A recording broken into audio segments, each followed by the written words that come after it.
It's Heroes for Sale number 60, the big 6-0, and Captain Coulson and Commander Coulson are both with us this evening. How are you both? We're fine. We're still deciding who's captain and who's commander. Yeah, we haven't had that conversation, and you're just causing trouble here, Ricardo. What's the bigger one? Why does that matter? Well, I think a captain is a captain of the ship, but commander is commander of the fleet. Yeah. Well, that's me. You're the commander. You're the overall boss, and I'm just running around the pond in my own little battleship. Is that what you're saying? Yes. On an aircraft carrier. All right. Okay, there we go. Let's do that. I was thinking more of a Star Destroyer, Stu. Is that better? Oh, yeah, actually. Yeah. Okay, but I am his supervisor. He is not allowed to be unsupervised. Maybe that guild highliner, actually. Yeah, maybe that makes you Emperor Coulson. Yes. Yes. They get stabbed. I would be a benevolent dictator. Would you? Okay. That's how it starts. That's what they all say at the start. Yeah. Is that an oxymoron? Yeah. Next thing you know, you're invading Ukraine. Come on. Oh, there you go, Sue Putin. All right. Oh, that went bad for me. It did, didn't it? It went sideways very quickly. God, you too. Let's talk comics. The Spectacular Spider-Men, which has Miles Morales and Peter Parker in it. Brand new Marvel #1. Who wants to go first on this? I thought it was fun. I thought it echoed the flavour and vibe of the movies. So I thought that was really cool. Like if somebody's coming and they've watched the movies and they want some Spider-Man, they've never read it before, this would satisfy them. It was a bit young for me, maybe. Well, yeah, I mean, the Spider-Man character's a teenager, and we're all, digging Ultimate Spider-Man at the moment because he's, middle-aged man with kids. But this is the quintessential what Spider-Man is about. I thought Humberto Ramos's art was like stepping back in time to when he was, huge in the 90s, the stuff he was doing then. So good to see him back, and he does the Spider-Man poses, the classics. Jumping with the front feet lifted and the arms spread out and then landing, like almost like Black Widow to the side. All of that's throughout. And I thought the story was cool. I like the idea of, the two Spider-Men just having like a chill out meet up when it's not fight. But that gets obviously thrown into the mix of it all. So I thought the humour was great, which is what Spider-Man is all about. And I thought they done a really good job with this. Well, yeah, I'm much the same. I haven't read a heap of Spider-Man. The Spider-Man that I have read tends to be Spider-Man with someone like Spider-Man and the Punisher or whatever it happens to be. So haven't read a heap, but totally picked up the Spider-Verse carry-on, and Peter is older than Miles, but he's not as much older as he is in the Spider-Verse movie. So this is sort of post-grad Peter and high school Miles, right? Yeah. And I think that works really well. And, Peter trying to be the cool older brother and just, not. And Miles kind of nailing it. And you're right, the humor is really good. And even the villain in this, although we don't know too much about him just yet, is cool. And it's really well done. Great fight scenes. And it's really well set up. And it kind of cliffhangs you a bit. And you go, all right, now I need #2 because I need to know what's going on here because there's something bigger going on. This isn't just the straight ahead pals having a good time web slinging across New York. Yeah, I enjoyed it. Yeah, it's a setup comic. It's definitely the setup of the, but getting the two into it. And that's cool. You can do that with the Spider-Man like that. We wouldn't be happy with. They did Superman Red, Superman Blue 20-something years ago, and that was kind of cool. Batman, would we ever want two Batmen in the same comic? He's kind of takes away because he's not really a team player. So I don't know if it does. Whereas Spider-Man always wants to be part of a team, doesn't he? That's he's always wants to sort of be in the Avengers or called up help out the X-Men. So to have his own little group, I think it works perfectly. I liked the language in it too. I liked the way they spoke to each other. It was very colloquial. Is arachnobatic an actual word, or have they made that up? I'm pretty sure that's a made-up word. Sweet up. Arachnobatic, yeah. I want to slip that into conversation. Yeah, you should ring Oxford. What is batic as a suffix? What is that? Acrobatic. Acrobatic. So this is arachnobatic. So they just the way spiders jump. Is that what you want to go for? The ballet of a spider? We found out that Ooh. spiders molt. All spiders molt. We didn't Oh. know that. Our daughter taught us that. Oh, there you go. I didn't know that either. Oh, that is And great. it would be arachnobatic watching it. No, I got it in a sentence. I'm just glad that It's a bit close. Okay, use it tomorrow, and I'll give you that. But to follow up the next thing, it's a little bit telegraphed, and I know. It's just a fantastic to make you happy. There's no reason to stop trying, though. Hey, so too good. Yeah, no, I enjoyed it. It's a good, fun comic. Yeah, and that's what Spider-Man generally is. You know, he's a fun read. A lot more of the people who buy Spider-Man, there's definitely that angle to them. We certainly have a younger audience, or people who've been reading him forever, who enjoy the humor aspect of him. So I think it's a cool number one. I'm reading more of it. Stewie, you know, in the movie, and they had the Spider-Man who just posed all the time, and he did all the iconic poses, and everyone said, "Oh, that's so and so's artist, Spider-Man." Was that this guy? Was this Ramos? Recall, or was that I earlier? don't recall the line, and because the poses, you're right, the poses in this are just brilliant. He has every classic pose you've ever seen Spider-Man do in this. Like even when he's leaping through the air, when he's got the web coming off it, it's almost like if you want to ever be a Spider-Man artist, this is the comic you need to get and start copying all the different versions that Ramos puts the Spider Boys into when they're fighting. It's a lot of, fingers out and whipping as their legs are hanging out the back kind of angles. How's that for an explanation of the posing? I like it. That is outstanding, Stu. We'll have to get you on commentary for gymnastics. Arachnobatics. And that. I'm just impressed you can say it. Yeah. Not until the pod's finished does this count, all right? I want to see it used somewhere else. That's when you'll give you... All right, it's the Spectacular Spider-Man. Look out for that. Issue 1 out now from Marvel. Let's move on to number 2. And Stu, this is right up your alley because it is sci-fi. It would be maybe not quite dystopian, but pretty close to dystopia. Crashdown.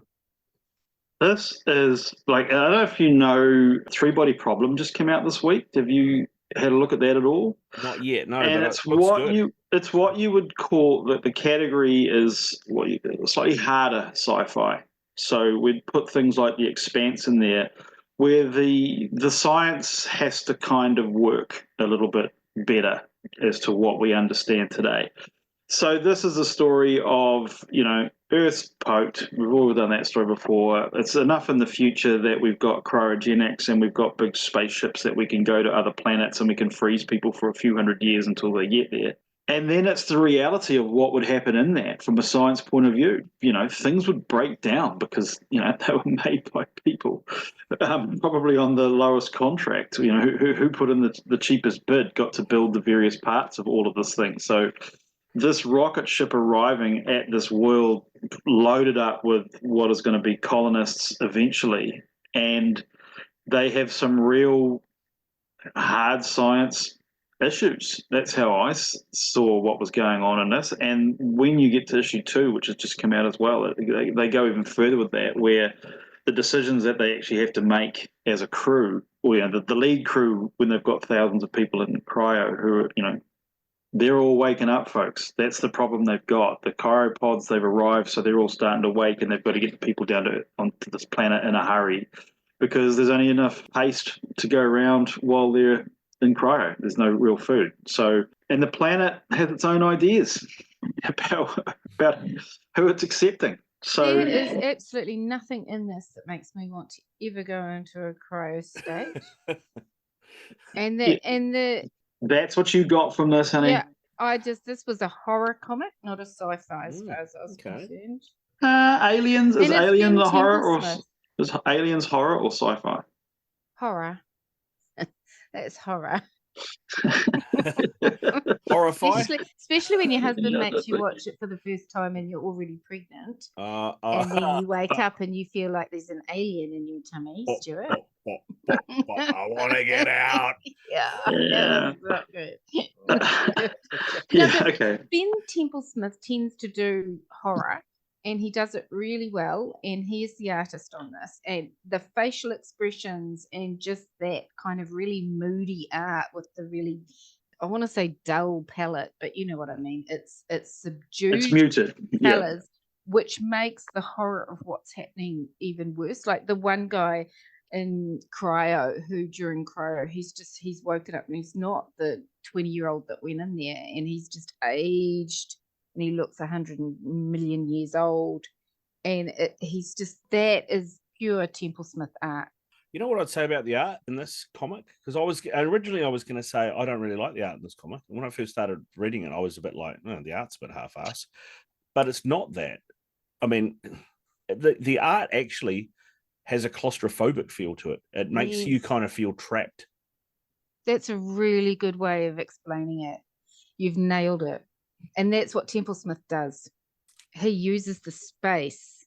I mean, even when she's running down the hallway away from the cryogenic cell and stuff, like, it's not my normal style of art that I would like, but I love it in the horror genre. It's like, who's the person that does the art in Gideon Falls with Jeff Lemire? So is that Sorrentino? No. Yes.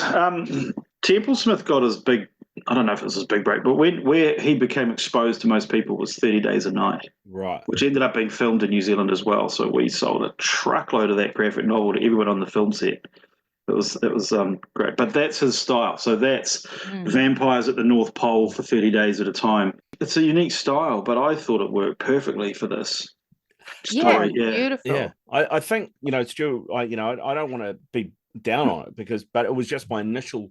But by the time by the time I got to the end of the comic, I was like, oh, actually, this really works. He is an artist that confronts you. You can't turn that first page and look at it and go, oh, I really like this. It's not fine line art. It's not Humberto Ramos. There's no way. It's telling an uncomfortable story, so it should be uncomfortable art. Ooh, moody.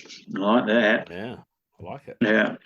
But Crashdown, the story is fantastic. I mean, I know Sue it's uncomfortably fantastic, It does exactly what horror should do, but it's very heavy on the sci-fi. So you could say this is a horror comic in space, or you could say it's a sci-fi comic with some horror aspects. It felt like Cthulhu a little bit to me. Yeah. With the creature on the world, and also, like I said to Stu at the end of it, when one of the characters is attacked by a particular creature, and if you read it, you'll know what I'm talking about.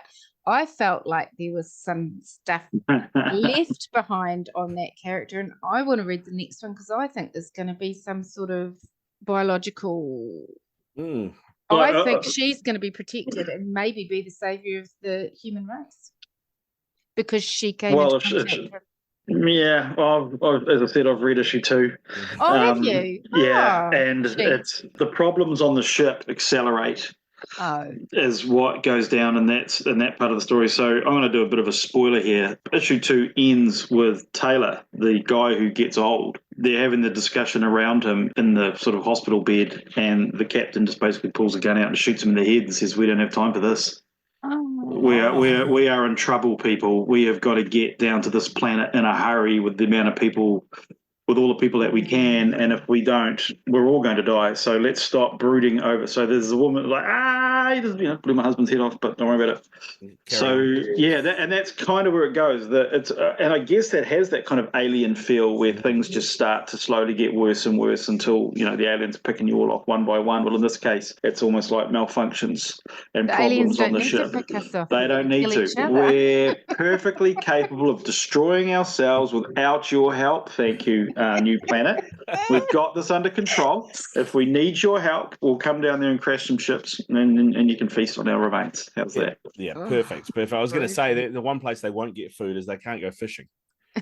Well, they could. It's going to need a big hook. We're going to need a bigger boat. That's the problem with it. And you don't have a boat at all. It's a little spaceship. It's not really a boat. Yeah. Fantastic. Can we slip Octobatics in there when she was fighting the monster? Is it Squidabatics? Squidabatics. Okay, all right, good. I only saw 5 arms, so it's Penta. Okay, does it have? Oh no, it's got more than 5. Okay, there we go. Okay, loads more. Yeah. What Not Publishing? this is through as well, which is that new for me? It's part of Massive, and if you're anyone from Massive and Whatnot's paying attention, we're over this. Sumerian, I think, is also listed in this. They've got like 3 names. Like your comics are all. I'm not going to say they're not the same. As in, same genre. You don't have a kids section that I need to put the Sumerian comics into, and then an adult themed that you put the Massive comics into. They just seem to be dropping them into 3 different piles, and everyone is like, "What is this? Who's the publisher?" Massive, and we've done other Massive books. I'm sure of it. Yeah, you're right. We have done Massive. I just saw the Whatnot. And I thought, what the hell? Yeah, and they've called it Whatnot Publishing. And then over on the right-hand side, you've got Massive. I like Massive. I think it's a much better name for a publisher. I like Whatnot. Well, la-dee-da. All right. All right, so that is Crashdown. Well and truly recommended on this podcast. Now, out of Omnipress, Cemetary Kids Don't Die. And I've got to put my hand up and say I picked this purely because I like the cover. And, that's like picking the racehorse because you like the colour of the jockey's gear or whatever. But James Stocko, he did the cover, but he didn't do this comic, Stu. No, but Zac Thompson is the writer, so there's plenty of creative chops behind this.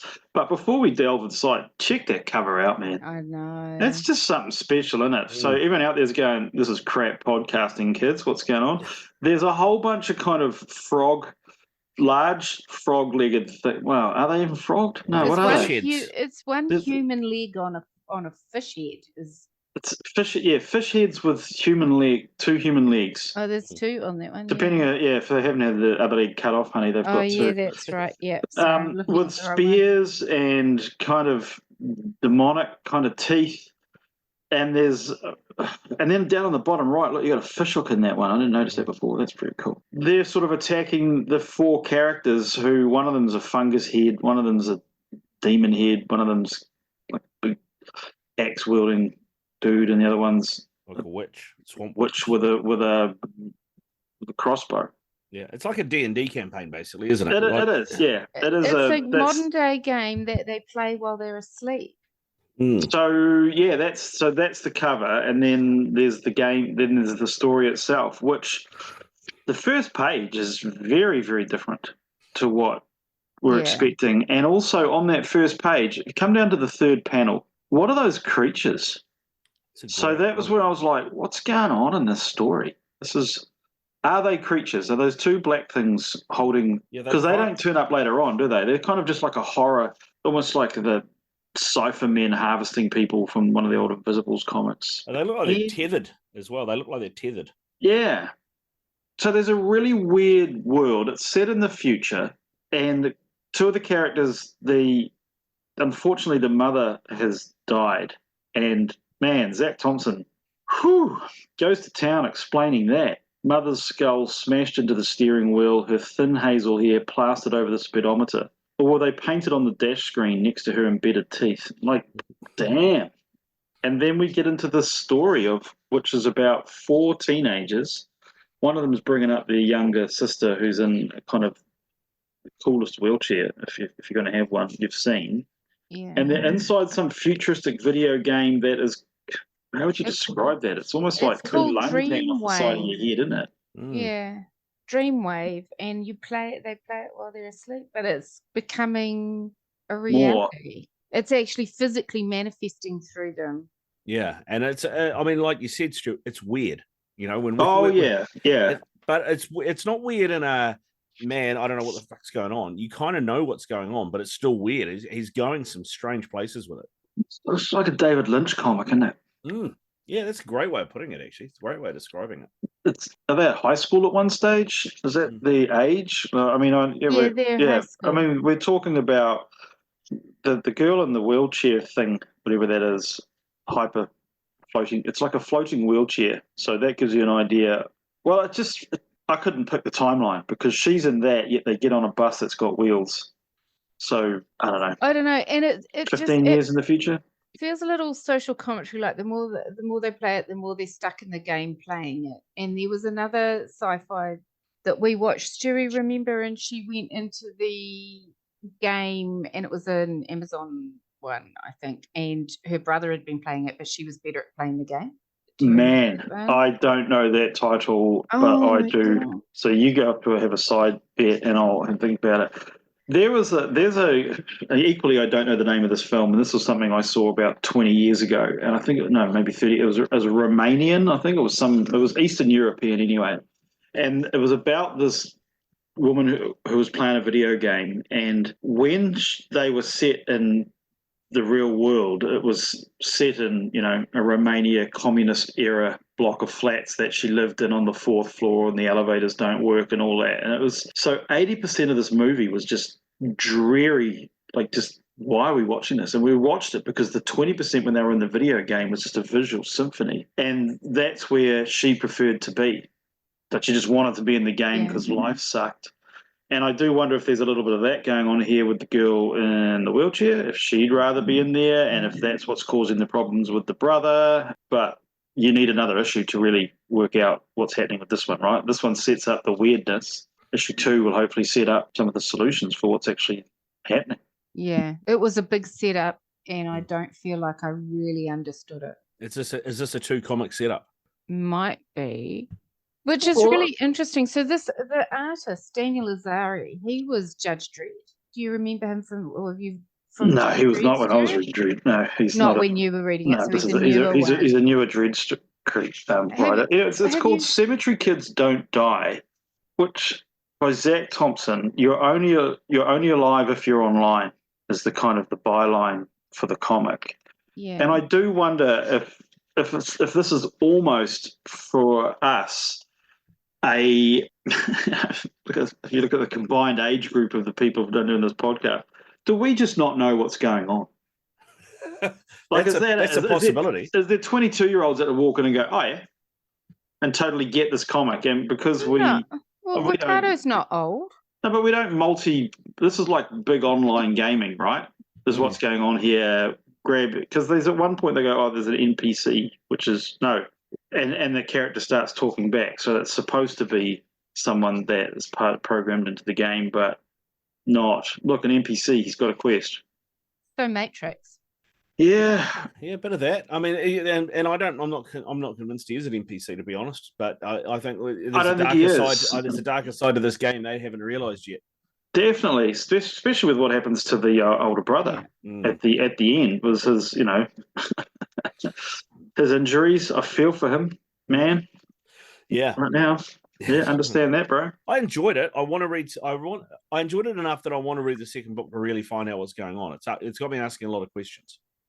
I 100% agree with that, but I also wonder if is there a better version of this? That is it like. You've read the Critical Role comics, right? They're accessible because you've listened to the Critical Role podcasts and such. So you're up to date with the franchise. Do you think that's a little bit of what's going on here? Maybe, but I don't know that Cemetary Kids Don't Die exists anywhere else, does it? No, it doesn't. But you mean the idea of the world that they're in? Yeah, that's the idea of being in the gaming world and lost in it, like it's your reality. Yeah, I mean, I've played video games, but this still feels like an extra step beyond what I've played to understand. I mean, what am I playing around with at the moment? Bit of Jack and Dexter. Once every few weeks, I play for a couple of hours. Well, this is not Jack and Dexter. I'll take it that much. This is taking VR to another level, right? Yeah, definitely.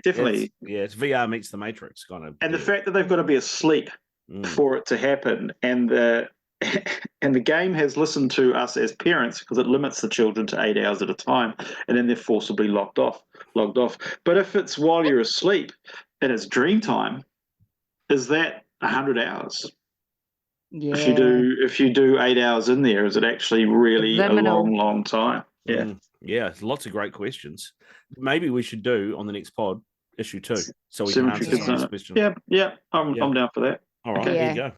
Can we do issue 2 of Crashdown as well? We could do issues podcast 61 could be there, Yeah. Part 2s. Yeah, just when you thought it was safe to go back on your podcast server. Yeah. All right, Stu, let's do it.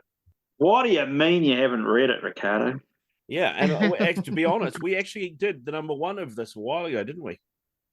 Yes, we did issue 1. We did all the way back, at the start, and now it's in the collection, and this is called Void Rivals. And More it is than by meets the eye.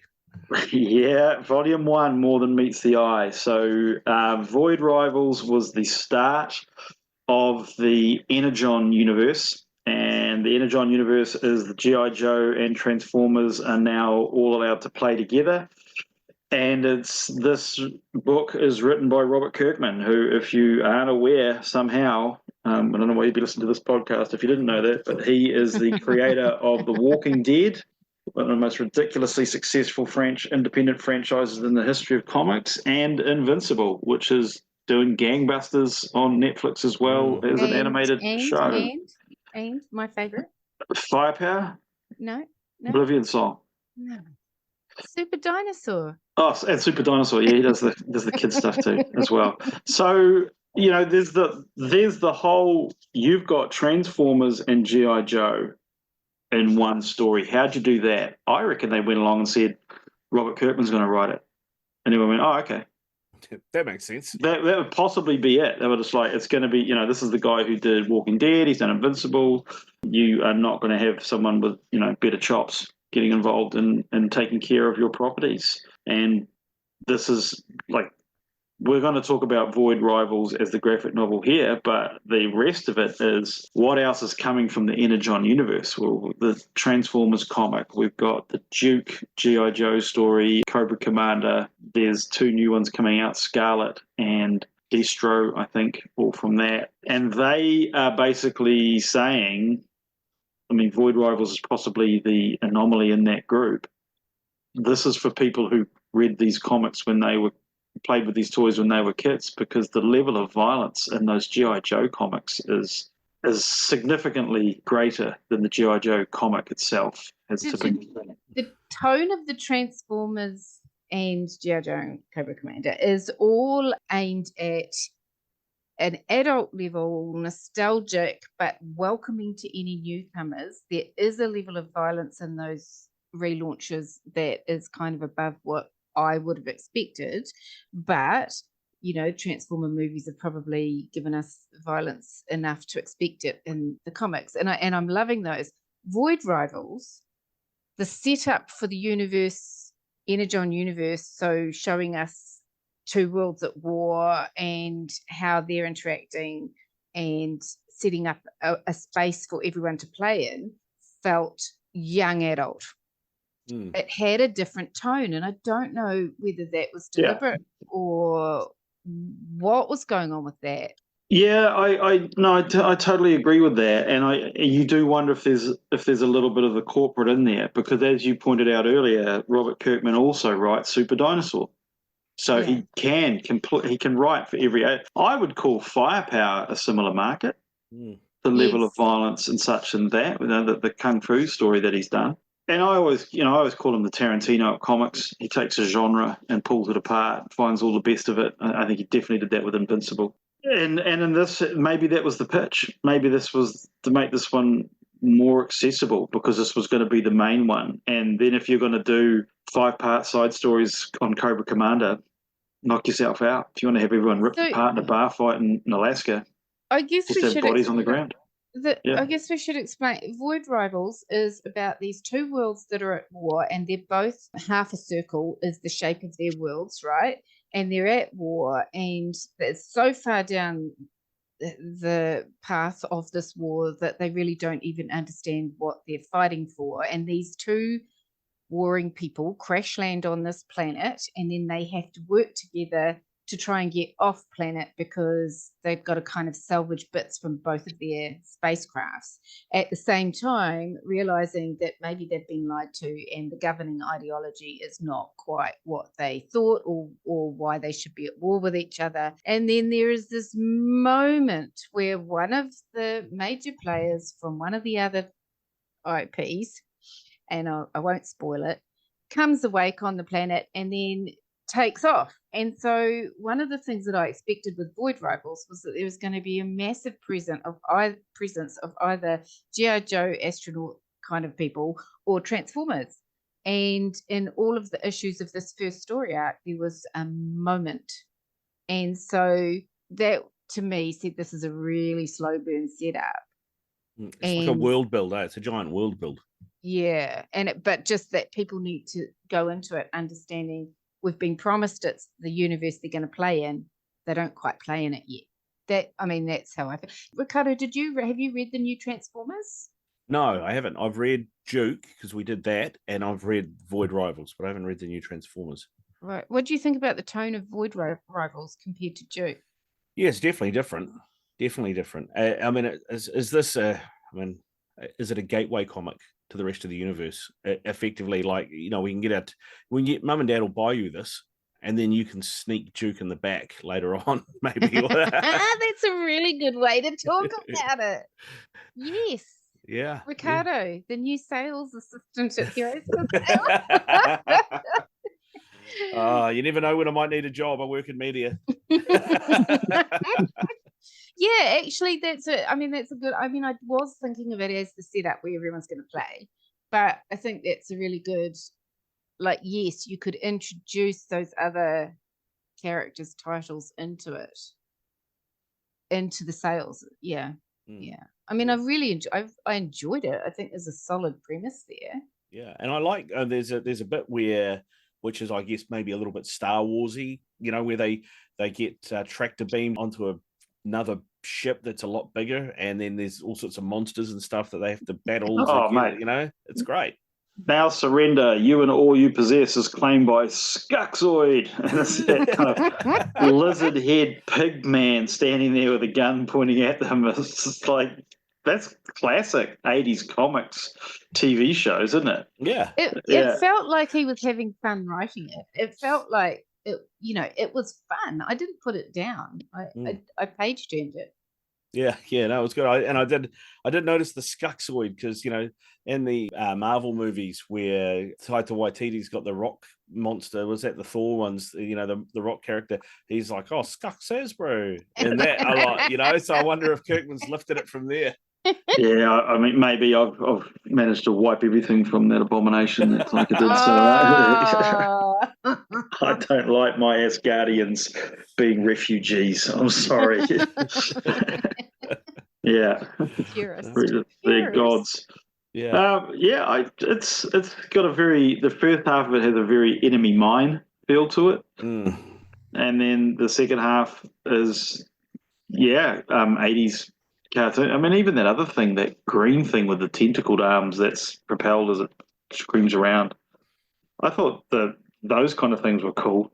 I mean, I really enjoyed that angle of crazy looking alien critter things that somehow make some sort of sense. Well, that's the beauty with this, because he's done the add-on with Void Rivals, and so he can make it whatever he likes. He can introduce whatever he likes into it. He's not, not pinned in by this having been done before.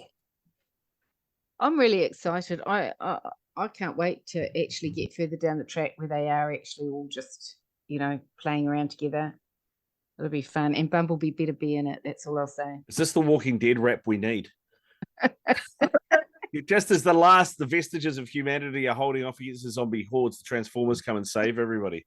That'd be amazing. That's what I'm holding out for. Oh my god, that'd be amazing. Quality. Void Rivals. Yeah. Void Rivals by Rob Kirkman. Volume 1, More Than Meets the Eye, out now. And how far away are we from the next run?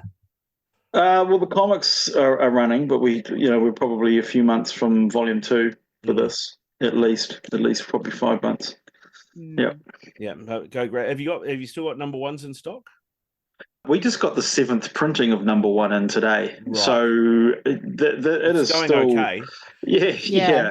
Same with Transformers. I think we're getting the 6th printings of that in a couple of weeks. And I guess part of that is there's an extended fan base beyond what we're all accustomed to in the comic shop. So how big is the New Zealand Transformers Facebook page?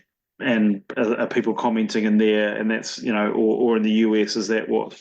When you get to a 7th printing of anything, you've got an external fan base who are buying into it. So Kirkman, well done. Anything that drives new customers to comic shops, we're always good fans of that. So I guess that's what's going on stateside. There you go. Void Rivals, jump in, have a taste. It's great. If you don't want to commit to the trade, go and grab the number 1. 7th printing's out now. You'll grab that. Yep. Anything else you guys want to say before we sign off? I'm good.